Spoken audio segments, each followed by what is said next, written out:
About 600 junior surf lifesavers from 9 branches in the Newcastle Association took part in today's events, which were conducted in age groups from 7 to 13 years.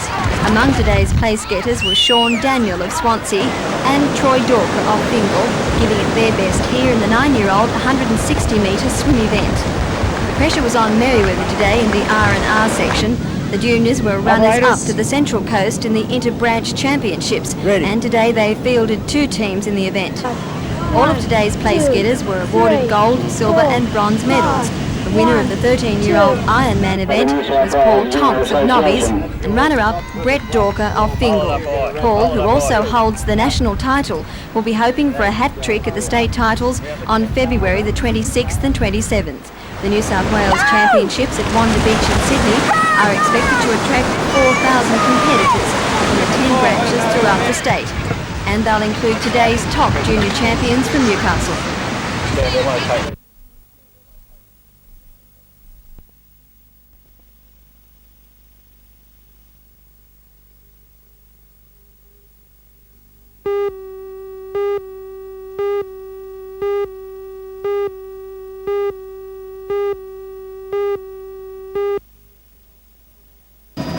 The man, 30-year-old Wayne Paul Davis of Borkham Hills in Sydney, was participating in a diving course at Nelson Bay when the accident happened. Davis was diving with 6 other people from Sydney when he disappeared on ascent to his boat. He was later found on the ocean floor, unconscious. He was rushed by a rescue helicopter to the Royal Newcastle Hospital, but was pronounced dead on arrival.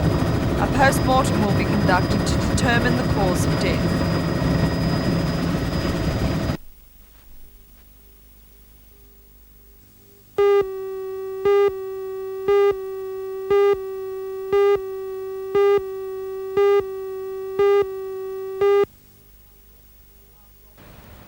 After almost 44 years, the Appliance Department of the Shortland County Council is shifting into new premises in Hunter Street.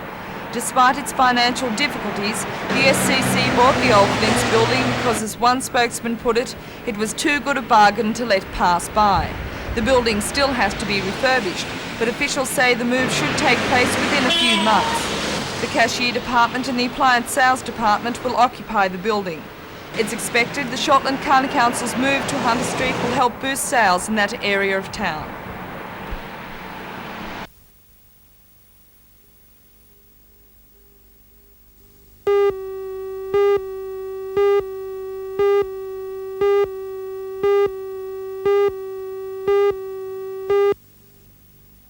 Mr. Anderson, please. Mr. Anderson made the announcement at the opening of the new $65,000 police station at Karua. He also says a new station will be established at Lemon Tree Passage due to public demand.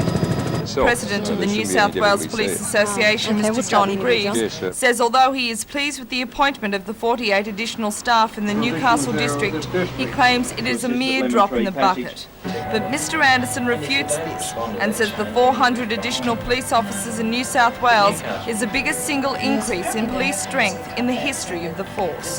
The 400 in this budget is the biggest single increase in the police force's history and brings to around 1,400 additional police that this government has recruited since it's been in power.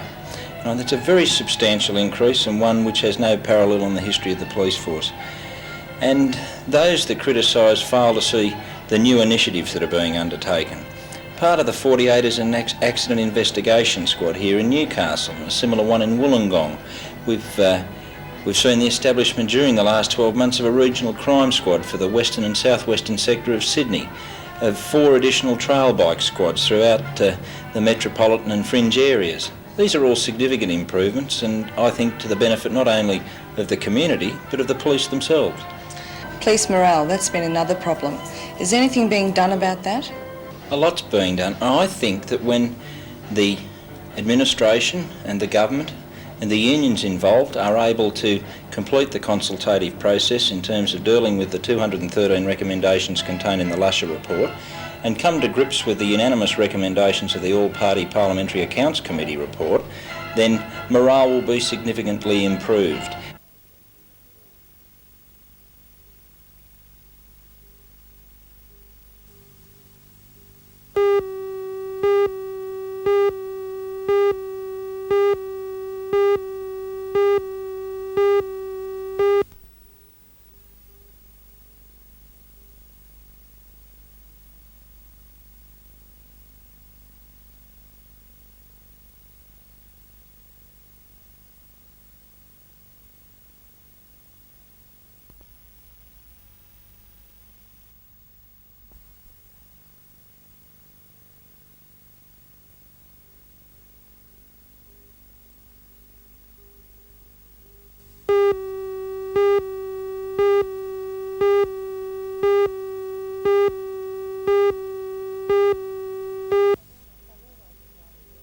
I've always invited royalty whenever there's been a visit.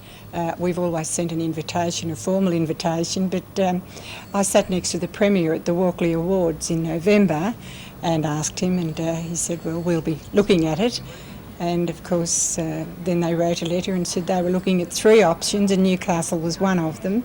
And of course plans have been changing ever since, but finally it looks as though Newcastle is going to get the royal visit. Well, the Premier's Department said today they will definitely be here on the 29th with an itinerary you're familiar with. Yes. How do you feel about that? I think it'll be lovely for the city, or not only the city but the Hunter Valley. I know the last royal visit and the one before, I know how much that meant to the city. It adds prestige to the city, and they're a lovely young couple, and the whole world's watching and looking, and of course that's good for Newcastle. You are obviously then a very strong royalist. Well, I'm not a strong royalist, but I love the royal family, yes.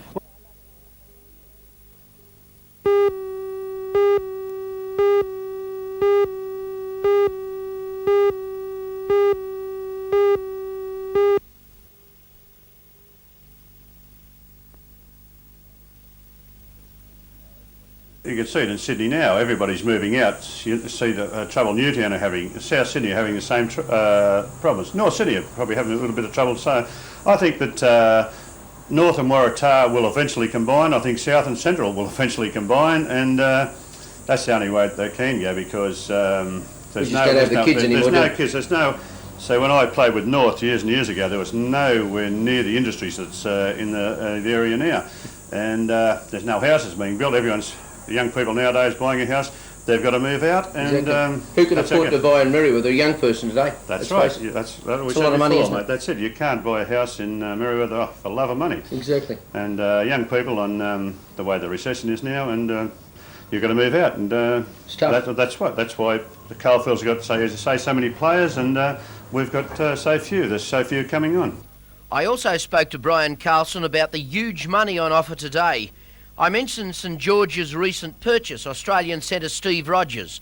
The price, $60,000. Well, I spoke to Steve about this, and I told him how much I got for 1 year with North Sydney. He said, "You're kidding, Carl." How much was it?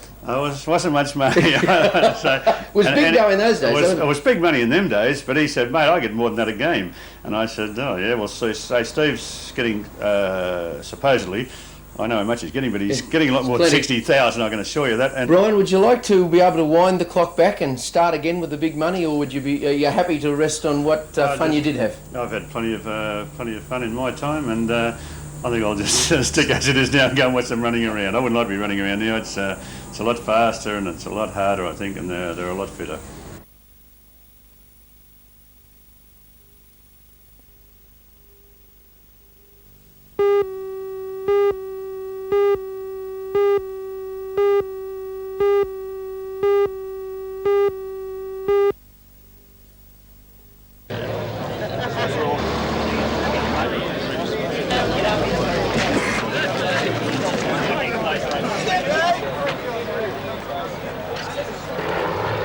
Hold on, fellas, we're going to have a meeting.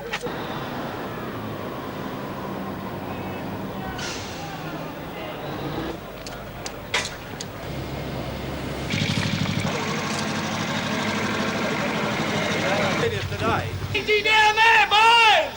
How you going, Nick? Wait with us and thrash this thing out.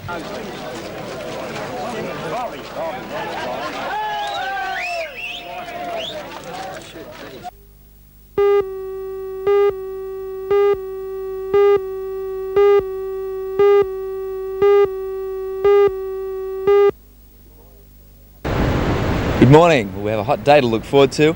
I'd say for those people with the opportunity, the beach will be high on the list of priorities. Small waves once again, around the 1 metre mark at most of the open beaches, but it is right on high tide, so conditions are very full, and the waves will look a little better during the morning as the tide runs out. If you're thinking about going for a swim, and a lot of people will be, all of our city beaches are quite safe. The water's beautiful, it's quite warm, around 21 degrees in fact, and it's going to be a great day for the beach all round. For the board riders, you'll find that the waves aren't looking too good right at the moment, but they will improve during the morning with the tide going out, and by around 10 to 11 o'clock this morning we should have reasonable waves at most of the city beaches. This afternoon we're expecting the wind to get up from the northeast, so it will make conditions a little choppy along the coastline, although that nor'east is not going to get up too strong today because it is going to be a very, very hot day. And talking about the weather, it's quite important today. We have a total fire ban in force till 9 o'clock tonight.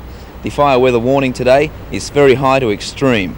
We can expect a hot day with northwest to northeasterly winds at 30 to 50 kilometres per hour, ahead of a cooler, squally south to southwesterly change at 40 to 50 kilometres per hour this afternoon. Areas of raised dust with that change and seas moderate to rough near the change on a low swell. The outlook for Thursday, warm with the chance of showers. Newcastle today heading for a top of 40 degrees, and this is some sort of precedent. Scone expecting 39. That means Newcastle expecting 1 degree more. As far as the tides are concerned, high tide this morning 9 minutes past 7, 1.5 metres. Low tide this afternoon at exactly 2 o'clock at 0.4 of a metre. Well, that's our look at the surf and weather this morning. A great day coming up for the beach, a very hot one in fact, and a lot of people will be coming to the beaches because the water's just so nice. Not too many waves for the board riders, but they will be around during the day, especially around low tide. 10 o'clock this morning till 2 o'clock this afternoon. It's going to be a great day. I hope you've got the chance to get up to the beach. It's going to be the place to be. That's it for now.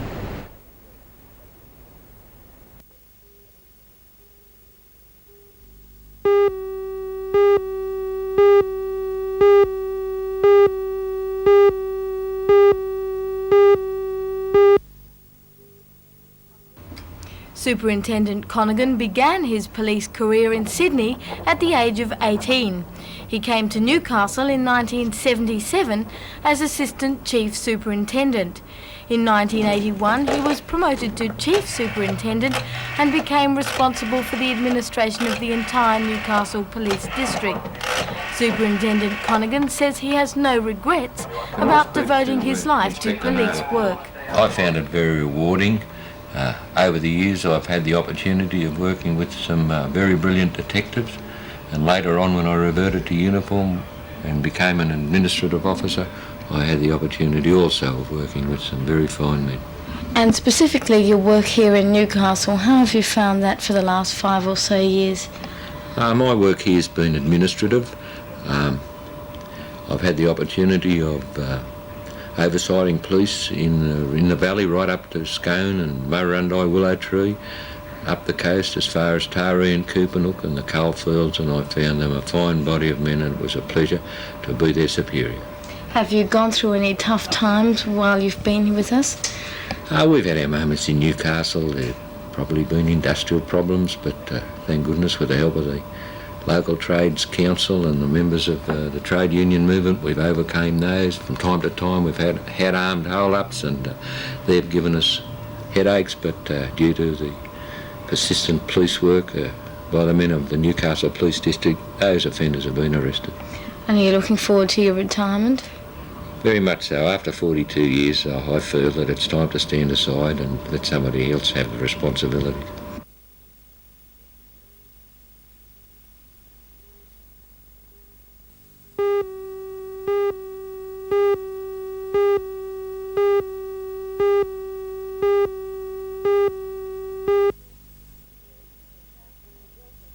This is a sample of the water that has been causing all the complaints. It may be brown, but the Hunter District Water Board says it's tasteless and odourless. It has been caused by an increase in the amount of iron in the water from Chichester Dam as a result of the drought, as Chief Engineer of the Water Board, Mr David Anderson, explains. Well, we've had no inflow into Chichester Dam for some months. The level has dropped, and we've been getting a lot of iron and manganese coming out of solution in the bottom of the reservoir. And that's coming through the system at the present time.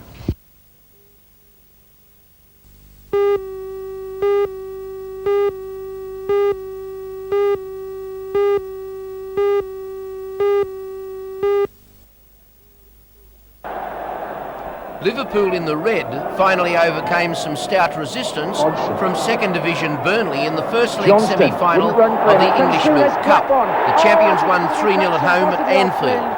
But it was far from one-way traffic, as Liverpool had to wait till just 4 minutes before half-time to take the lead, with a deflected shot from Captain Graham Souness.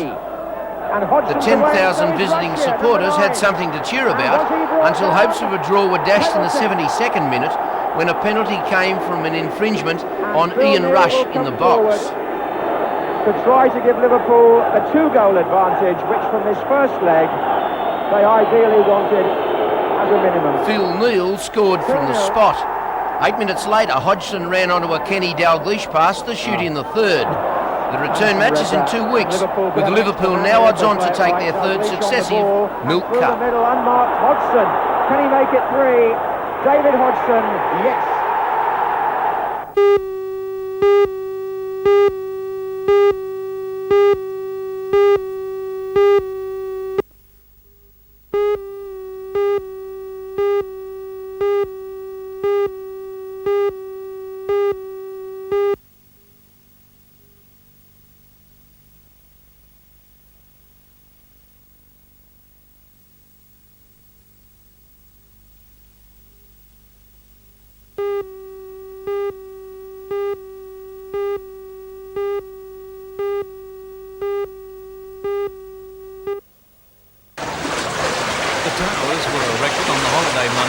January long weekend. They cost a cool $110,000 to design, build and place in position.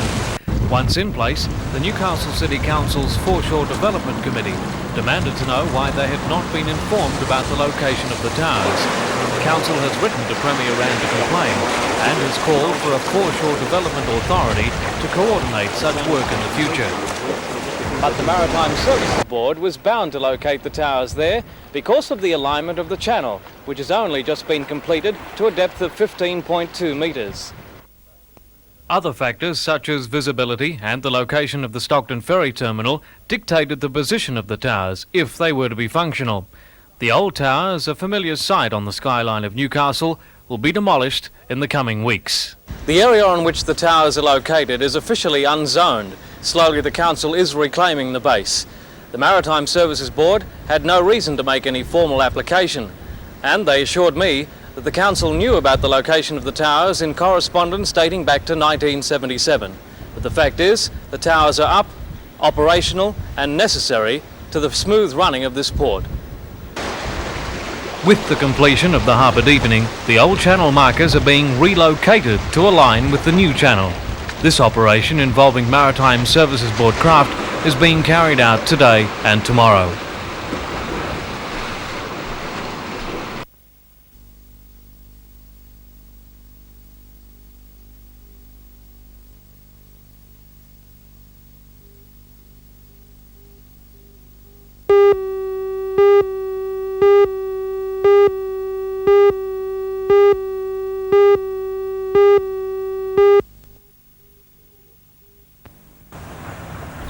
Variable height suspensions have been around for some time, but the new Mazda 626 is the first mass production car to provide adjustable ride characteristics.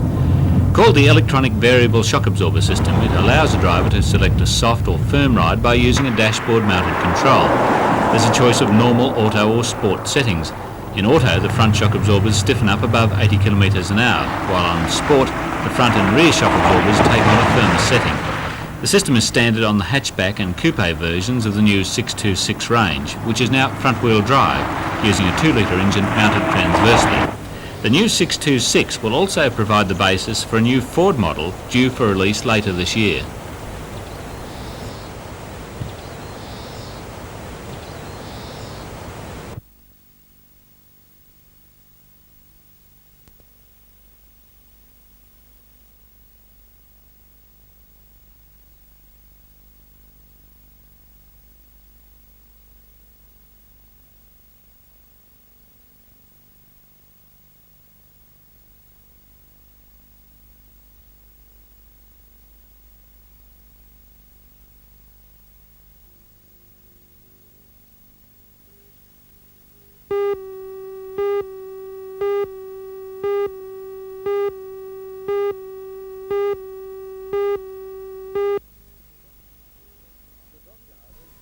The dockyard has built the last 2 Sydney ferries. The freshwater, now in service on Sydney Harbour, was delivered late last year. The Queenscliff was launched in December last year and will undergo sea trials in mid-April. Tenders for the 3rd ferry close on February the 25th. It will cost about $9 million. The unions say the Dockyard Board of Directors met last week and decided to tender only if subcontractors could be called into the job. The combined dockyard unions say the existing labour has shown that it can build the ferries, and it's concerned that subcontractors would replace some of the current workforce. We can't understand why the third ferry is up for tender. In any case, bearing in mind that all the expertise and all of the digs and the facilities for its construction are already available at the State Dockyard. Is there fear among some of the workers that jobs could be lost if a tender goes elsewhere? Certainly. It's abundantly clear, I think, that if contractors are going to come in and do the work that's normally done by the day labour employees of the dockyard, their jobs are going to become redundant. A deputation of unions will be meeting Deputy Premier and Minister for Public Works, Mr Jack Ferguson, in Sydney on Monday morning to ask him to ensure the dockyard lands the job.